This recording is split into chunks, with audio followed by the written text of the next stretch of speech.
Je m'appelle Mame Diarra Ndiaye Sobel, membre du cadre de concertation pour le respect et la préservation des droits des femmes. Ce cadre est né au lendemain de la publication de la liste du premier gouvernement du régime entrant qui a été élu en mars 2024. Et l'ensemble des citoyens sénégalais, particulièrement les femmes qui constituent la cible concernée, ont constaté l'absence de la présence mineure des femmes au sein du gouvernement. Par la suite, nous avons constaté beaucoup de nominations et de rencontres même qu'on peut considérer comme des rencontres entre hommes, des rencontres du patronat, des rencontres. Donc, cela a massifié la plateforme. Et dans un premier temps, nous avons publié une déclaration qui aujourd'hui est à plus de 1200 signataires.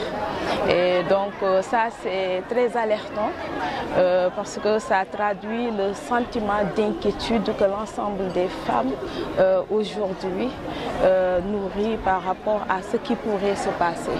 Et donc c'est pourquoi nous avons mis la plateforme en place pour alerter, pour inviter le gouvernement à revoir le départ qu'on peut qualifier d'un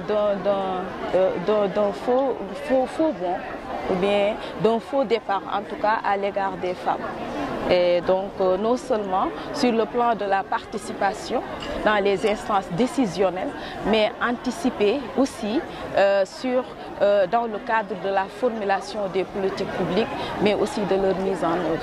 Aujourd'hui, nous nous engageons à agir ensemble pour réaliser ces objectifs ambitieux.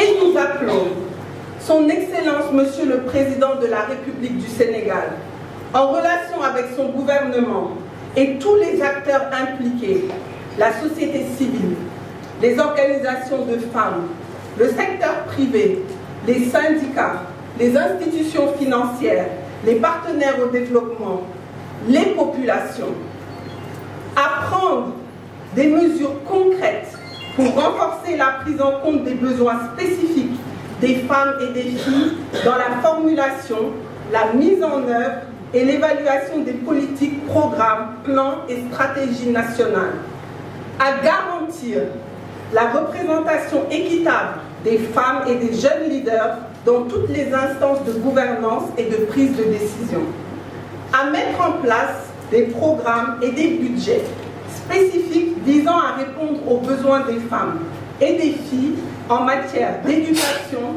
de santé, de formation, d'emploi, de sécurité, d'accès à la terre et au financement. D'abord, de me noter que c'est ma première prise de parole publique depuis l'élection présidentielle.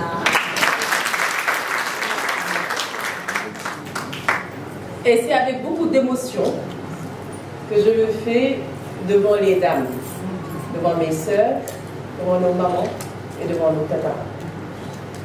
Aujourd'hui, c'est juste pour vous dire merci de l'invitation, d'abord, et marquer, magnifier que moi, Anta Babacar, je fais partie du cadre de concertation. dama bëgg mu leer mooy bu kenn utiliser sama candidature comme moyen pour diviser wala pour jaxase jigéen ñi man ma ko nangu. Je ne voudrais pas que nous soyons apolitiques. Ku nekk am nga sa politique. Peut-être lañ defee politique différemment mais tey dem nañu ba bëgg ñoo gëmloo ne boo nekkee femme politique am na taar am na toor wala am na jafe-jafe wala am nga laabo. C'est parce que dañ koy xëccoo ba tey ñu war a toog di xaar pour que moom monsieur mu nommé ñu ay poste man loolu moo ma nekk moo diis.